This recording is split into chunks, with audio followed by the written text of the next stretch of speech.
Oui. C'est que Sonko garde presque intacte sa capacité de mobilisation, j'allais même dire sa capacité de nuisance. C'est ça, c'est ça. Alors beneen sujet bi Siré boo xam ne peut-être mën nañu wax ne am na un peu rapport ak loolu parce que quand on parle de bonne gouvernance on peut penser à la démocratie sur toutes ses formes, démocratie sociale, économique, etc., etc. Mais aussi liberté d'expression, ba si liberté de presse. En parlant justement de liberté de presse concernant particulièrement le cas Pape Alé Niang, il y a eu beaucoup de développement ci dossier bi ba ci dernièrement l'instruction a été bouclée ba ñu informer les avocats de Pape Alé Niang beneen bi moom il poursuit toujours sa grève de la faim et puis Pape Alé Niang am na benn pacte boo xam ne CAP il en parle pacte boo xam ne moo doxoon digganteem ak l'administration judiciaire ne s'il prend l'engagement de ne plus parler de dossiers, de parler des forces de défense et de sécurité, sur cette base-là, on pourrait lui accorder une liberté provisoire. Mais finalement, ça n'a pas été le cas. Là, actuellement, on parle de d'ici 15 jours pour que procureur mën a jublu ci mbir yi, etc. Mais peut-être bien il pourrait avoir la liberté provisoire.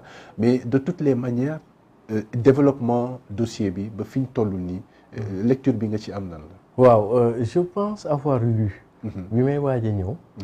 ñu ni Pape Alé di ko masawu ci li ko dal nangu na ne affaire instruction am dossier am ba ci affaire force de sécurité dootu ci wax. C'est l'engagement. waaw c'est l'engagement. te loolooy dëgg nag. loolooy dëgg ndokk ci ba ko Pape Alé xamee ba wax. mais sous pression nee na la. waaw même bu dee pression mais tamit ci beneen côté.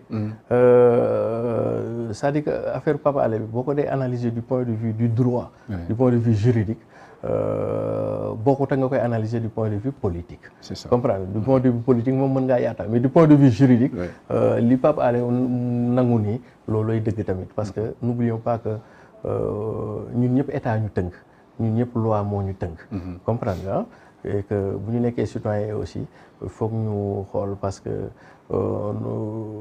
ñu respecter suñu institution mooy jàmmi ñëpp kon donc vivement maa ngi rafetlu bu mu amee hauteur d'esprit ak clairvoyance loolu parce que su boobaa dafay am précédent xam nga ñi fi nekk justice yëpp du moom rek moo ci mës a am problème yi donc du moom rek nañ ci mës a tere kon donc bu demee ba kii bi donc man maa ngi koy rafetlu pour man c'est ça parce que nit ñi tamit bu ñu lay xeexal yow da nga leen di yombalal xeex bi ñu lay xeexal. Pape Alé fa mu nekk fee ñëpp la naqari donc buy gars yi di fight moom tamit c'est bien que mu def quelques concessions te concessions yooyu yëpp comme ni ma koy waxee ni looluy dëgg mooy loi kon donc vivement que bis bu ko Pape Alé defee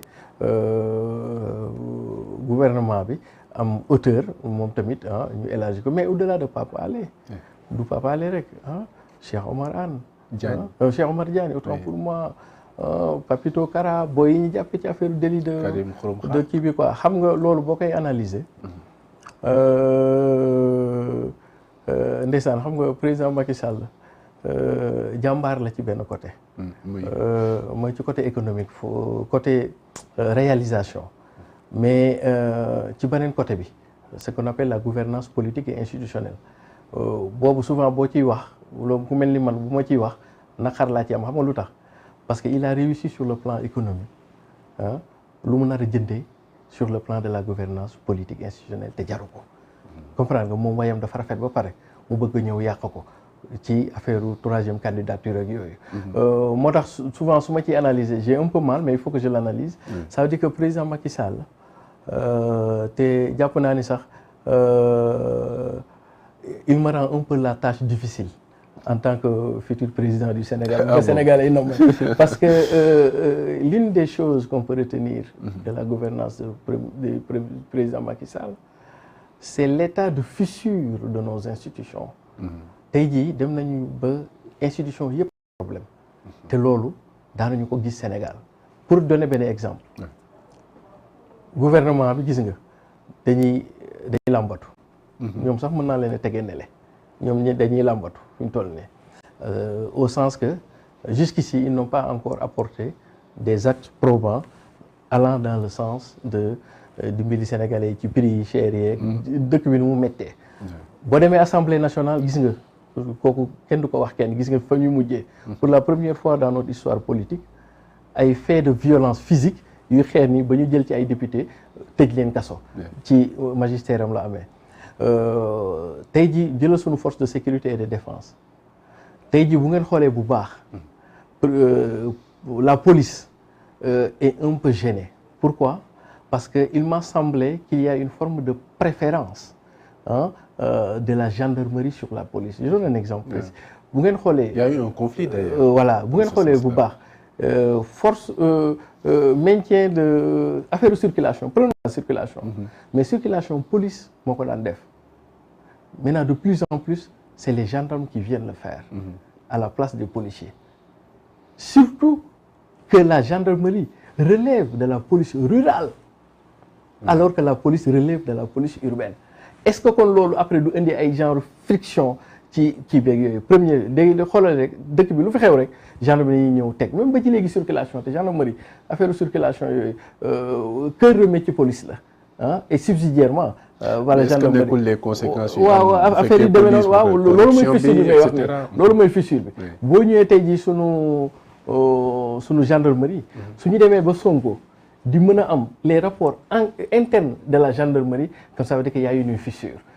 institution booy jëlal OFNAC tey OFNAC day def ay affaire am déjà ki ñu fa nommé c'est assez problématique même si le président a le pouvoir de nommer à tous les emplois civils et militaires mais waa Serigne Bassirou Gueye mais deuxièmement aussi OFNAC liggéey yi ñu liggéey yëpp ñu war a topp ay gaag yooyu le président daf ciy def kuddam mais xoolal Cour des comptes récemment Mansour Faye génn fragiliser leen c'est-à-dire que gaawu ci gouvernement bi boppam ñoom ñooy fragiliser leen wala dénigrer leen. Est-ce qu'ils peuvent les fragiliser? si parce que boo ñëwee ñu wax loolu. xam nga yaa ngi un antécédent kii d'ailleurs ñu ngi wax Moustapha Diop gars yi dañu ñëw foofu mu dàq leen. ñu ñëw kii bi mu wax leen ni yéen ay opposants ngeen ak yooyu. donc daf leen di fragiliser. donc amul benn institution booy jël ci Sénégal. boo xam ne amul benn fissure te fissure boobu bu ñu ci jógul. Après nag miir bi dafay toj. C'est-à-dire que c'est là où j'ai un peu mal quand je regarde sur le rétroviseur l'état de la gouvernance politique et institutionnelle du président de la République. Ça veut dire que li ñu te Sénégal. amuñu problème économique. Pour man d'ailleurs loolu mooy ñun suñu programme. Nous on n'a pas un problème économique. On a suffisamment de ressources. On a un problème de répartition de la richesse. Mais ce qu'on a depuis 2012, c'est un problème de gouvernance politico-institutionnelle. loolu mooy suñu loolu nag après mooy rejaillir sur les aspects économiques mais bu ñu réussir recadrer waat la gouvernance politico-institutionnelle automatiquement parce que l'économie suit aussi la gouvernance politique et institutionnelle. loolu mooy suñu problème. kon donc vivement li ngay wax ni au-delà parce que liberté publique ci laa koy dugal. démocratie ci laa koy dugal loolu lépp institution moo koy ngëm kon vivement monsieur le président de la République. son excellence Macky Sall pour qu'il se ressaisisse enfin pour que ñu remettre à l'endroit là où étaient les institutions. Disons de la gouvernance politico-institutionnelle parce que Sénégal lu ñu ñuy nawee ci dëkk Afrique bi ba ci àdduna du suñu doole économique mais c'est la solidité de nos institutions et c'est notre sens de la République mais loolu nag mi ngi bëgg a naxasaay. c'est ça alors si argumentaire bi Siré wax nga ci lu jëm ci wàllu économie tout si njeextalu intervention bi mais ça nous rappelle aussi le discours du chef de l'État ci fin d'année bi wax na ci wàllu politique wax na ci une croissance boo xam ne dafay dem jusqu'à 10% boo xam ne exploitation pétrole ak gaz bi daf koy gën a booster. Il a parlé également de son bilan. wax nga sànq ci réalisation yi mu def. On a eu l'impression d'avoir un discours bilan. Comme ça a été le cas lors des dernières années mais le plus important c'est aussi ses projections économiques. Ce PIB-là, cette croissance qui va jusqu'à 10%, ces belles promesses du pétrole et du gaz, etc. jàngat bi ci discours bi de manière générale, notamment sur le plan économique. D'abord ñaari jàngat. Dans la forme, ce que les Anglais appellent the body language. Et après dans le fond, les éléments de langage. C'est ça. Jour boobu ku xool président da ngay gis ni kanam gi dafa fasu. c'est pas le président qu'on a bi ñuy faral di gis du woon bii c'était pas ce visage souriant bu ñu ko réalisateur bi mënee jox ma woon leen la vidéo soit ce qu'on appelle les expressions faciales en communication c'est ça xam nga même en métacommunication xam nga président su ngeen ko xoolee bu baax pour man yaa ñaari affaire yu tax président mi muy def discours bi mais nekkut parce que su ngeen ko xoolee veille ba gis nga kii ñaari affaire la ngay gis ci visage bi premier bi fatigue sonn ah koo xam ne daal li mu nelaw doyul gis nga bëti nu mu buggee nii est-ce que du voyage bu Tambacounda moom laa lay wax ni ñaari affaire mën na ko expliquer sonn fatigue générale ak anxiété bon fatigue générale bi mooy ñëpp xam nañu veille ba lay doog a jógee Tamba ñibbisi te mi ngi ñibbisi ci guddi gi te en général déclaration yi dañ koy pré-enregistré c'est ça les gars de RTS 9h 10h nañuy dem palais ñuy enregistré di ko tegal muy xool ñuy dagg di tegal ñuy xool kon donc imagine toi ku nekkoon côté Tamba def tournée yooyu yëpp ñibbisi ci guddi gi ñu war laa yee 8h 9h pour nga ñëw sol sa costume ak yooyu taxaw di discours peut-être que nelaw yu doyul loolu dafay feeñ ci bët yi mais tamit loolu mooy fatigue générale bi beneen mooy anxiété parce que jour bii ca la Sonko woote woon tëggum mbool ma comprendre kon donc même en faisant son discours mi ngi am appréhension tëggu bool bi nan lay demee ak yooyu te neexul quoi ci kilifa goo xam ne un traumatisme waaw dafa am benn traumatisme bu ndaw parce que neexul tamit ci kilifa ñëpp yi wax xale yi nekk fële di tëggum bool c'est traumatisant le fait kon donc soo boolee ñaar yi da nga gis ni comme ni koy gars yi di waxee le président n'est pas dans son assiette waa RTS nag moom nañ ko bàyyi mu noppal ko ba ci kanam bi doo ko enregistré kii parce que yii nii du doon direct mais ça c'est les considérations c'est-à-dire que c'est un président un peu fatigué un président un peu anxieux de ce que sera le concert des casseroles parce que bi muy def ni dañ ko enregistré qui nous a livré un discours de fin d'année et tout le monde sait qu'un discours de fin d'année c'est l'année qui s'achève il y a aussi un moment d'allégresse de joie et de bonheur ça veut dire que dañuy boole li ñu neex ak li ñu naqade yëpp gas at boobu suul ko et puis bon voilà se projeter mais l'expression faciale n'était pas joyeuse comme on aurait pu dire joyeuse fête, disons-le comme ça. Ça, c'est les considérations de forme. Maintenant, dans les considérations de fond, président Macky Sall jàmbaar la sama waa ji. gis nga kii Sénégalais yi du ñu xam ku mu doon dëgg lu dul fii ak 5 ans 10 ans sur le plan des infrastructures, sur le plan du développement. Je l'appelle sur le plan du développement. gis nga président Macky Sall c'est ce que j'appelle le nouvel ordre des priorités. Ah bon? Oui. Malgré tout. Du point de vue du développement. Là, je suis dans l'économie. D'accord. Je ne suis pas dans la politique. D'accord. Mais je suis dans l'économie et je suis dans le développement, le temps du développement. Chez le président Macky Sall, c'est le temps du nouvel ordre des priorités. C'est-à-dire quoi? Pourquoi? Interroger, nañu jéem a lan moo tax président continuer di gagner ci dëkk àll yi. Même si bu ñu waxee sax des fois dafay am nu mu fa demee.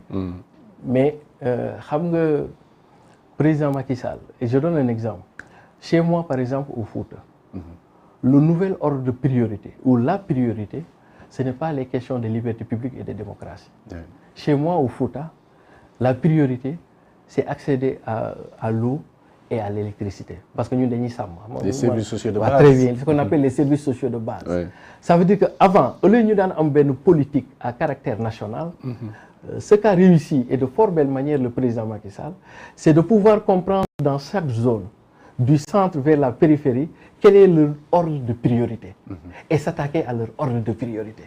Donc c'est ça qui fait que par exemple, quand tu viens dans les villes où le niveau de conscience politique est beaucoup plus élevé, les gens ne sont plus sur des choses de réalisation physique, ils sont dans l'immatériel, les questions de gouvernance, de liberté et de démocratie. Mais boo demee ci àll bi ñoom seeni priorité du ay échelle de la démocratie yooyu mooy accéder à l'eau, l'électricité, le désenclavement, l'éclairage, Promoville, Puma. Et c'est ça qu'il a réussi au Sénégal. C'est très bien. Le PUDC, Puma, Promoville. Il a tellement réussi que suñu doon xool le décalage qu'il y avait entre le centre et les périphéries entre la capitale et l'interland moom dafa ko résorber. Je donne un exemple basique man avant dans les années 90 jusqu'en même 2000 su ma daan dem Fouta je faisais 12 heures de temps pour yoon parce que Saint-Louis laa doon jaar. Je faisais 12 heures tey jii su may dem Fouta damay ndekkee Dakar añee Fouta 13 heures maa ngi Fouta su may jullee pare rek dem Fouta te loolu du rek Fouta est ouest nord Casamance. J'ai servi en Casamance sama première année de la fonction publique Casamance la. man bu ma dem Casamance je faisais presque une demi-journée des fois danaa def journée su ma ñëwee ma fekk bagu Casamance bagu Gambie bi taxaw dafa laa daan fanaan. tey jii da ngay xëy suba dem fële. donc sa révolution chez le président Macky Sall en termes de développement aura été de connecter et de relier les centres aux périphéries. Les centres aux périphéries et quand on sait en matière d'économie l'une des premières disons choses à s'attaquer la matière première en termes de développement c'est d'abord les infrastructures ce que Wade avait compris. Wade a lancé les projets des grands projets des grandes infrastructures. Non seulement le président Macky Sall est venu maintenir la cadence et même augmenter la cadence mais il les a fait entourer par ce qu'on appelle les petits projets. Donc, ce qui fait que le Sénégal, du point de vue des infrastructures sociales de base, retard bi ñu amoon pendant 20 ans, sous Abdou Diouf, des années 80 jusqu'en 2000, en 12 ans, le président Macky Sall l'a réussi. moo tax kii du ñu xam empreinte am lu dul d'ici 5 ans 10 ans bu BRT bi pare.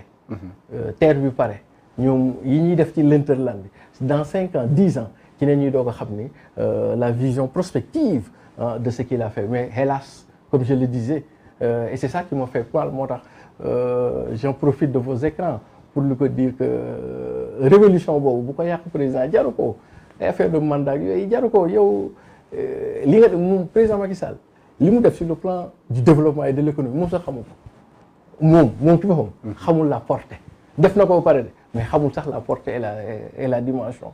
tey jii bu ko gars yi teg ko dans les grilles de l'analyse économique de l'économie et de la planification ngay xam ni kii sur ce plan-là il a été un génie. mais est-ce que xam nga taxul mu bëgg a jafandu un peu non jaru ko parce que adduna noonu lay doxee.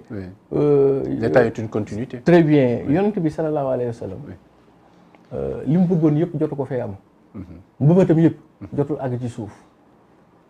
comprendre nit ku ne da ngay ñëw def sa temps nga dem. Peut-être que son temps, c'était le temps économique, c'était le temps du développement, c'était le temps des infrastructures. Keneen bu ñëwee def le temps de la gouvernance et cetera. nit kuy dund ci suuf da nga dem wujji ji bàmmeel te doo matale sa yéene yëpp. nit ku loolu c'est une loi humaine, c'est une loi naturelle. Et que à quel coût même su amaatee troisième mandat bi ñuy wax nii.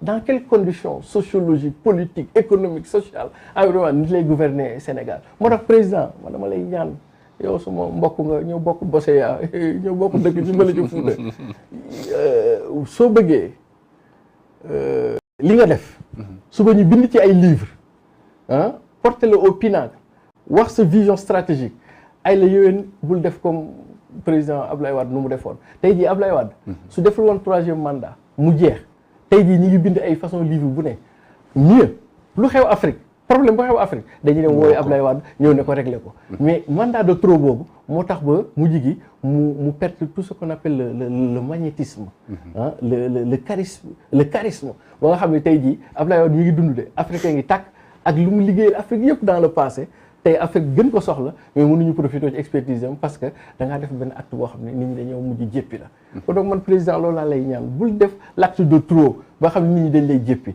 j'en suis à peu près sûr man li soo bàyyee comme ça ma des ci Sonko 2024 man dinaa bind livre.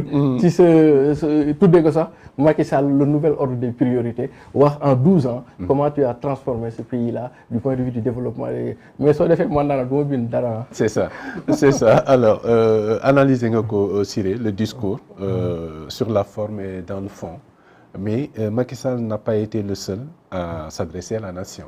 Absolument. Ousmane Sonko l'a fait à partir de Ziguinchor. Bougane Gueye Dany l'a fait ci beneen envergure daf sax benn conférence de presse publique conférence publique sax la ko tuddee. foofu itam c'est nécessaire ñu def un peu une analyse du discours de Bougane Gueye Dany qui se positionne déjà comme benn candidat très très très sérieux à la présidentielle nekk benn opposant ci biir opposition bi qui s'illustre bien qui est en train de faire des tournées un peu partout dans le pays moom itam il a fait face à la nation mais à travers les questions des journalistes